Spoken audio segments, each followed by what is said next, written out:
I apologize, my camera cut off on me and I did not realize it. So I'll start here. So I'm plugging in a 10 for h. That is the height is equal to 15t minus 5t squared. Because I am solving this quadratic, my quadratic must equal 0.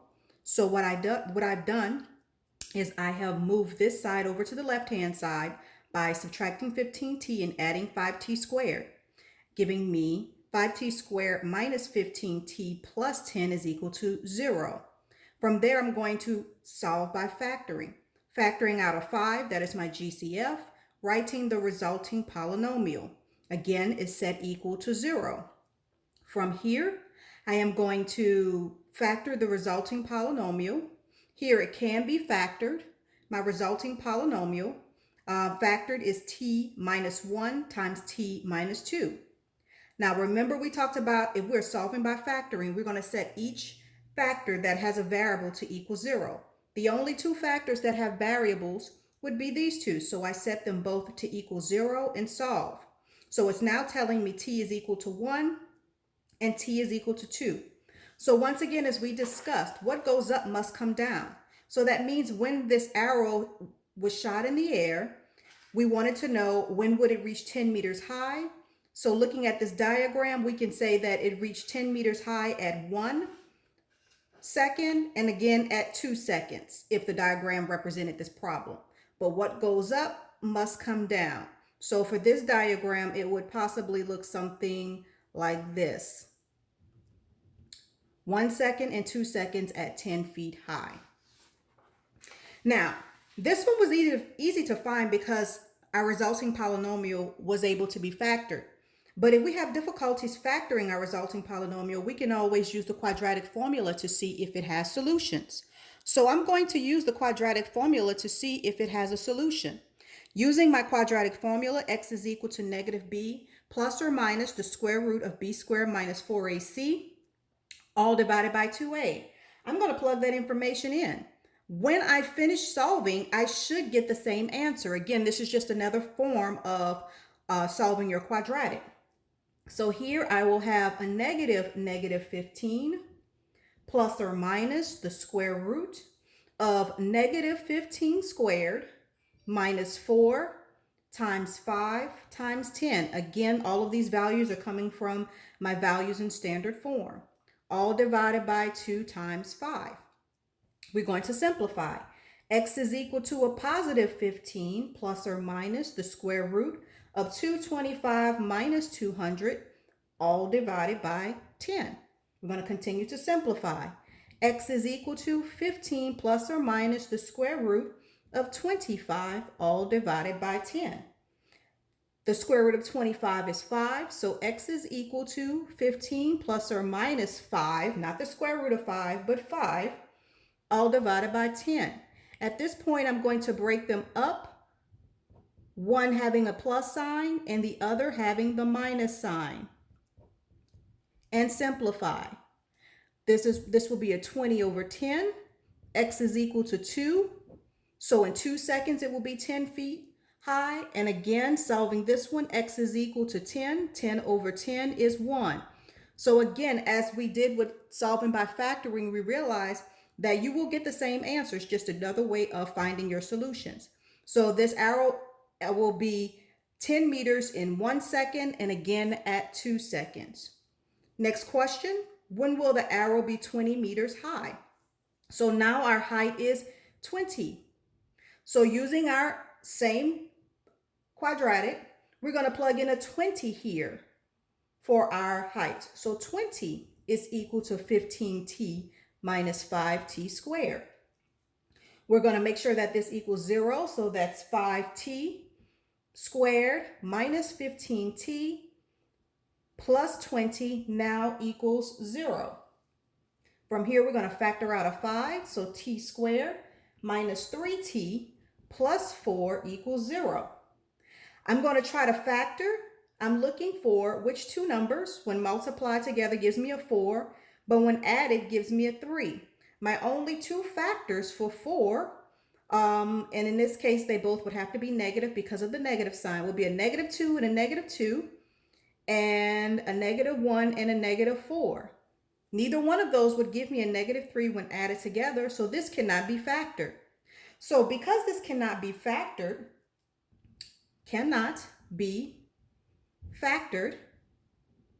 it is possible that this has no solution. So because it can't be factored, I'm going to go ahead and double check by using the quadratic formula, because if it does have a solution, I can definitely find it with the quadratic formula. So once again, I'm going to go ahead and plug my information into my quadratic formula. Divided by 2a. Here we're going to have a negative 15 plus or minus the square root of negative 15 squared minus 4 times a times c. The c value is 20 because we're wondering when will the arrow be 20 meters high. That is our c value. All over 2 times 5. Simplifying.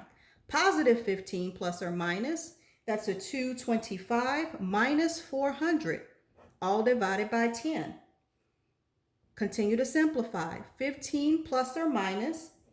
When I subtract these two, I get a negative 175 over 10. I can stop. I am stopping because I have a negative discriminant. Remember, we talked about how your discriminant could never be negative because this is not a real answer. The square root of a negative number will not give you a real solution. So therefore, this confirms that there is no solution. So what does that mean? That means if I were actually drawing this and I want to know when does this arrow meet 20 meters high, it will never reach 20 meters. That's what that means, because this is my new x-axis. I want to know when will this parabola cross or touch this x-axis. And in this case, it will not, because I have a negative discriminant when I'm using the quadratic formula. And here I was not able to factor. So my answer would be, it will never reach 20 meters high. All right, moving on. For the same problem, next question E. Here I went ahead and rewrote the original problem here so we don't have to move back and forth between papers. The next question is, at what time will the arrow reach its maximum height? Well, we know maximum height actually is another word for vertex. And because they're asking us at what time, they're actually asking me for the x value or the t value. In this case, t is x.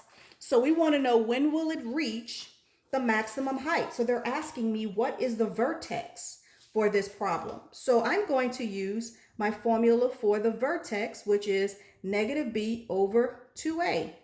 I'm going to plug that information in to find my vertex. So my b value, negative 15, this is my b value over 2 times the a value. The a value is negative 5. Here I'm now going to have a negative 15 over a negative 10. I'm going to simplify that. And that will be divisible by 5. So that's 3 over 2, which is 1.5. So this tells me in 1.5 seconds, that arrow will be at its maximum height. So now the question is asking, what is the maximum height of the arrow? So if I'm looking for the maximum height of the arrow, that means I'm trying to find the y value. So once again, the vertex. I want to know, we know here it's going to be at 1.5 seconds. So far we know it's going to be at 1.5 seconds. That's going to be the maximum time, the time it takes to get to the maximum height. But I want to know what is that height. So that means I am looking for the y value. So I'm going to take, and in this case, this is y.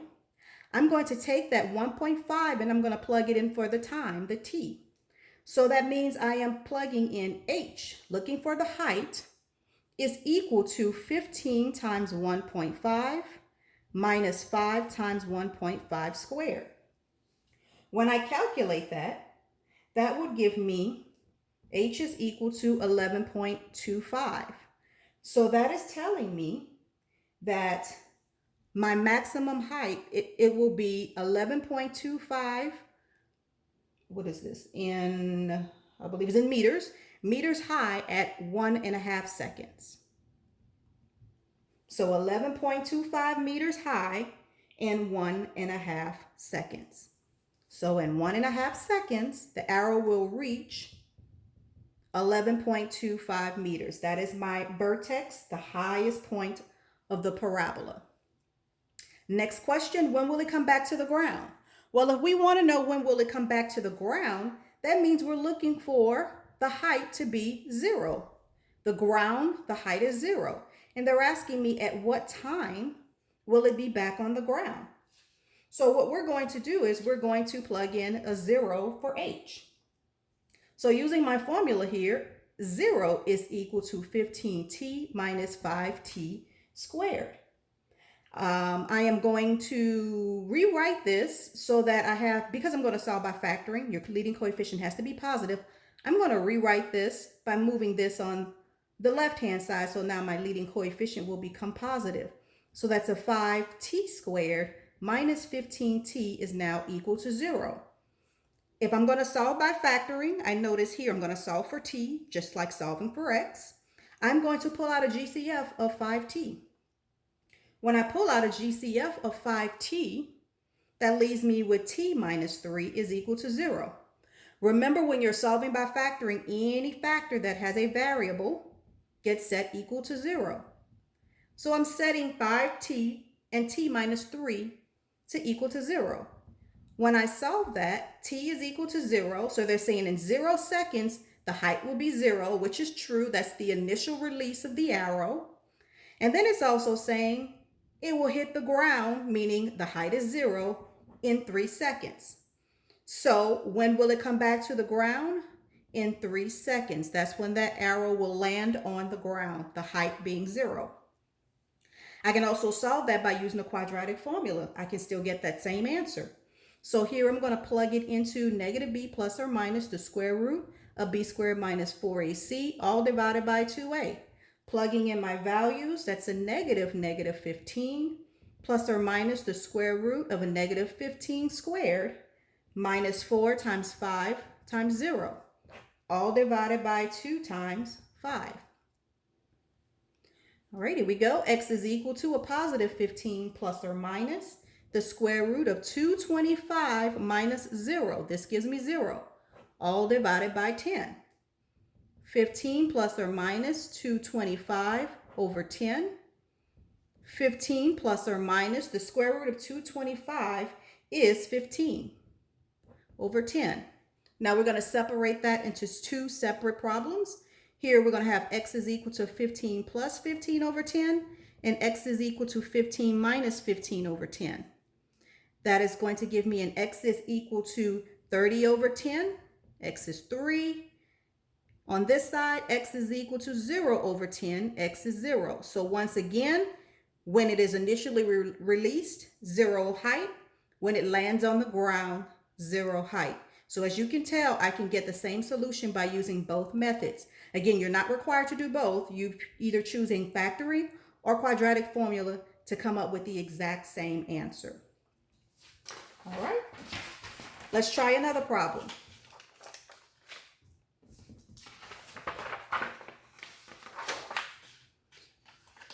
Here we have the formula for throwing a baseball is represented by this function, where h is the height, ball in feet, t is the time in seconds. When will the ball be?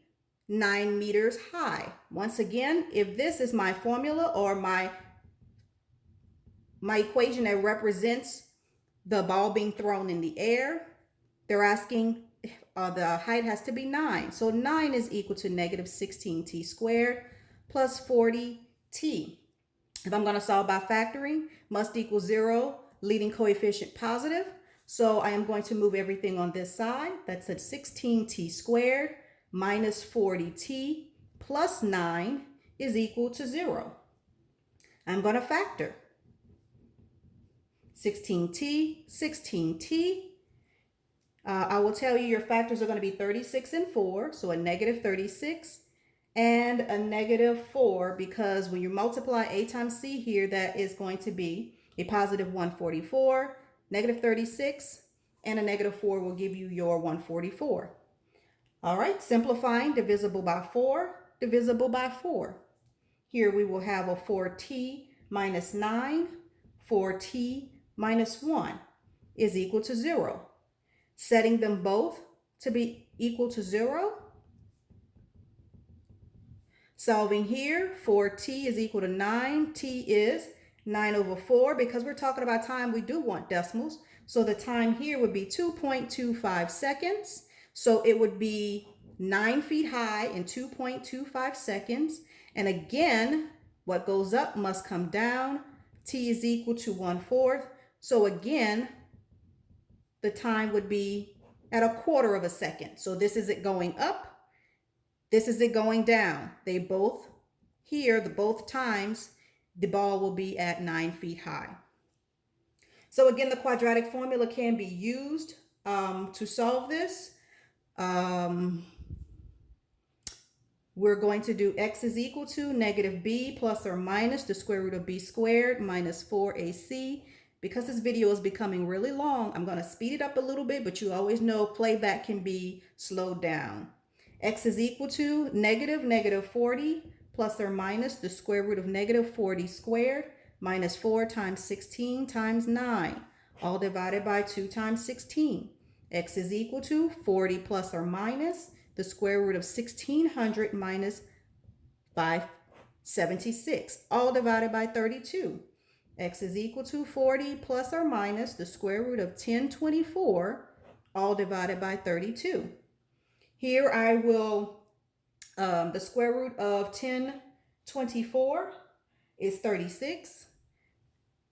So x is equal to 40 plus or minus, 36. No, it's not 36.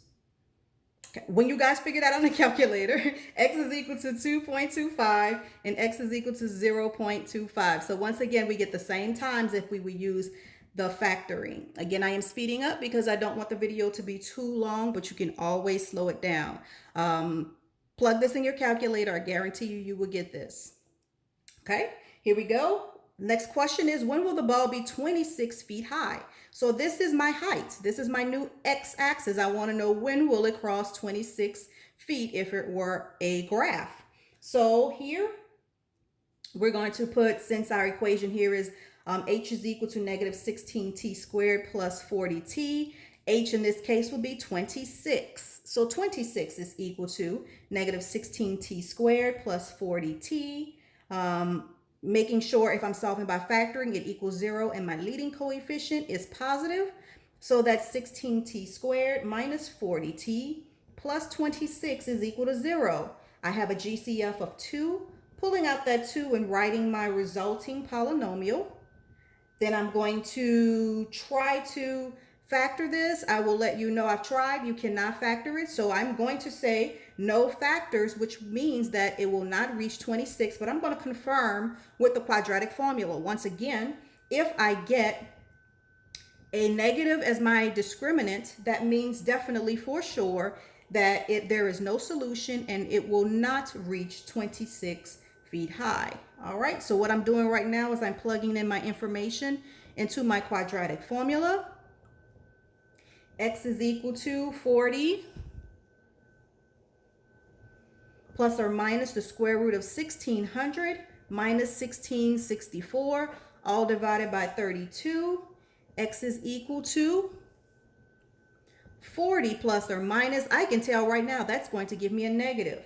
This is going to give me a negative 64 over 32. I can stop because of this. This tells me that there is no solution. No solution means that it will not reach that height of 26. So my answer here will be will not reach 26 feet.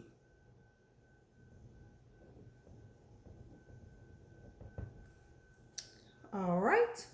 Moving on to our next example. I know I'm speeding through it, but you can slow the video down. All right, for that same problem, we still have more questions. Question C will be, what is the ball's maximum height? So here again is our function, and we want to know what is the ball's maximum height. So because we're talking about maximum height, again, that's vertex, we're using x is equal to negative b over 2a. What is the ball's maximum height? So if they're asking me about height, they're asking me about the y. So before I can even find the y, I need to figure out what is the x, because remember, when you're doing vertex, your x gets plugged back into your function to find the y. In this case, the height is y. So I'm going to first find my x value. That's going to be a negative 40 over 2 times a negative 16 is equal to a negative 40 over 32, negative 32 at 1.25 seconds. So that ball will be at its maximum height at 1.25 seconds. But again, it wants to know what is the height, not at what time, but what is the height. So I'm going to take that 1.25 and plug it in for the time to solve for the height. So again, plugging that back into my original function. Here, a negative 16 times 1.25 squared plus 40 times 1.25. You will need calculators, as you can tell. Y will be equal to 25. So the maximum height will be 25. This is my vertex. Maximum height. This is the y value of my vertex. So as we go back to the question prior to that one, when will it reach 26 feet high? It told us that it does not reach 26 feet high. And now I can actually identify that it will only reach up to 25 feet high. All right. When will the ball hit the ground? This is where your height would be 0. 0 is equal to negative 16t plus 40t. Here, we're going to rewrite it so that we have a positive leading coefficient equals 0. Here, I'm going to pull out my 2t. That is my GCF. That'll leave me with 2t minus 5 is equal to 0. Setting anything that has a variable to equal 0 because it will have a solution. Here, t is equal to 0. And here, t would be a positive 5 over 2. And in this case, because it's time, 2.5. So the ball will hit the ground in 2.5 seconds. Again, you can always go back and use your quadratic formula to confirm that. Right?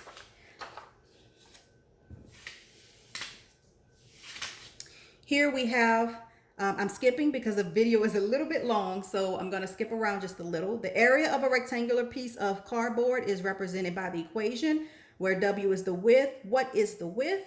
So here, because I'm solving for W like solving for X, I am going to make sure it equals 0. So first thing I'm going to do is distribute. 2W squared plus 3W equals 9. I notice that this is a quadratic, but it has to equal 0. So I am going to subtract 9 on both sides. That now gives me my quadratic that I can now set equal to 0 and solve. So I'm going to factor this. When factoring 2W, my factors are 6 and a negative 3. That would give me my negative 18 divisible by 2. Set equal to 0. W plus 3, 2W minus 3 equals 0. We're going to set our factors to equal 0. W is a negative 3.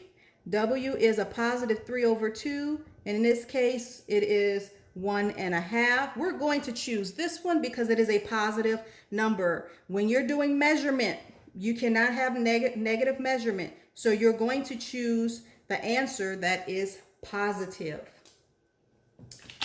All right, I think we may have time for one more. Here we have Courtney has a building a rectangular wading pool. She wants the area of the bottom of the pool to be 54. She wants the length of the pool to be 3 feet longer than twice the width. What are the dimensions of the pool? So here I have a pool. The area at the bottom would be 54. It's telling us that the length will be twice the width and 3 feet longer. All right, so there's my diagram for that. I am going to find the area. So they're telling me the area is 54. That means that these two side lengths will multiply together to equal 54. So that's W times 2W plus 3 equals 54. 2W squared plus 3W equals 54. I am solving a quadratic, so therefore it must equal 0. 2w plus 3w minus 54 is equal to 0. I am going to factor 2w minus 6 plus 9. Simplify, divisible, no, this can't be divided. So that's a w minus 3 times 2w plus 9 equals 0. Setting each factor to 0. So for this one, I will have w equals 3. I'm so sorry. This is a 6. Okay, I'm right. And then setting this one to equal 0, w equals negative 9 over 2. Again, we cannot have a negative measurement, so therefore we are choosing this one. This one would actually work. Both of them would work if you were to plug it in. However, we are choosing this one because we're talking about measurements. So the width would be 3, it doesn't give dimensions here, or feet, it does, 3 feet long. All right, I know I kind of ran through it, you guys, but if you could slow the video down as you are going over the notes, hopefully it won't be as confusing for you. These are our quadratic application problems. This is how solving quadratics would work in the real world. Please let me know if you have any questions. Send me a message or show up for your Zoom for that week, and I can clarify anything that needs to be clarified.